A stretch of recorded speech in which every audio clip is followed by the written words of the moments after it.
Okay, you have to shout. Where is it? Is he coming round that back that way? Oh, he's just eating grass. Okay.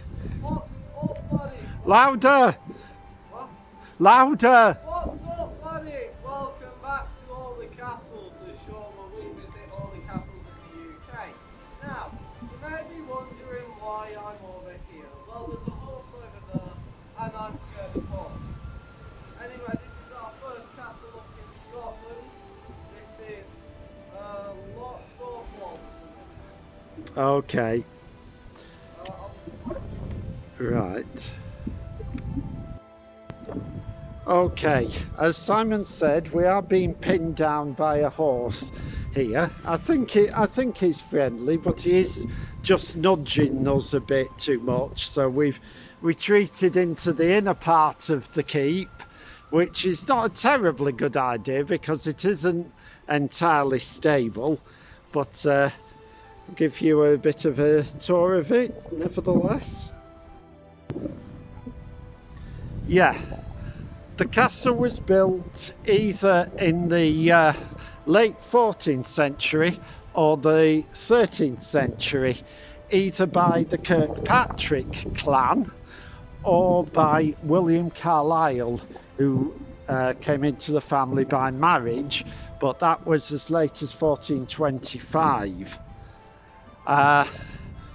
The castle is surrounded by a number of earthworks which still provide quite a defence in terms of getting access to it, and they suggest that there was an earlier Motte and Bailey castle here which came under the control of the Torthorwald family.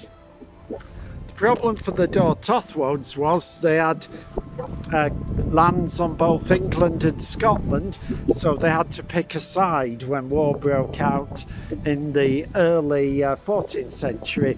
The Torthorwalds chose to side with the English, so Robert the Bruce took a lot of their lands off them and gave them to the Kirkpatricks.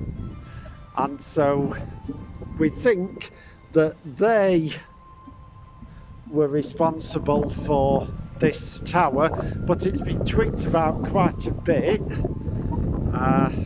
It's now about 60 feet high. I think it was taller, and up there you can see the remains of the vaulted ceiling, and you can also see that from looking at this wall that the vaulting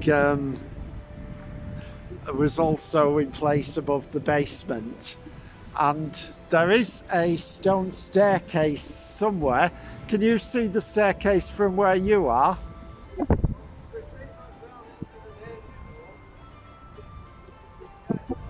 Okay, so the stone staircase is over at that side of the tower. Now, it's not really safe to explore too closely because this tower here, on the you can see a bit of rubble here, that came down as late as 1993, so it's not a terribly safe structure and not really been looked after by anyone, although you can see that there's some modern brickwork patching it up in places. Now, one definite date in the castle's history was 1544, where Lord Michael Carlisle laid siege to his sister-in-law and ransacked the castle, which doesn't seem very familial. And there was quite a legal tussle, but eventually Michael Carlisle took possession of the castle, and it eventually passed away from the Carlisles due to marriage, and was last lived in either 1630 or perhaps as late as 1715, and it's gradually become more of a ruin ever since, and if they don't look after it better, it will eventually fall down. So there we are, Torthorwald Castle. There's our assailant, so we're now going to try and make a quick getaway without him noticing. Yeah. And this is looking round at the opposite corner. You can still see some old windows here, and this is the part that's the tallest, but again it looks a bit flimsy, like a decent storm could take that down at any time. So if you are going to follow us here, please be careful.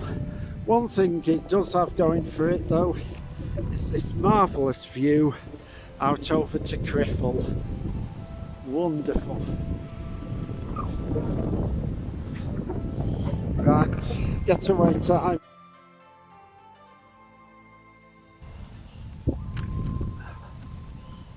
Realise we're walking on the medieval ditches here. What? You realise we're walking on the medieval ditches here? So we're walking on history. Yeah.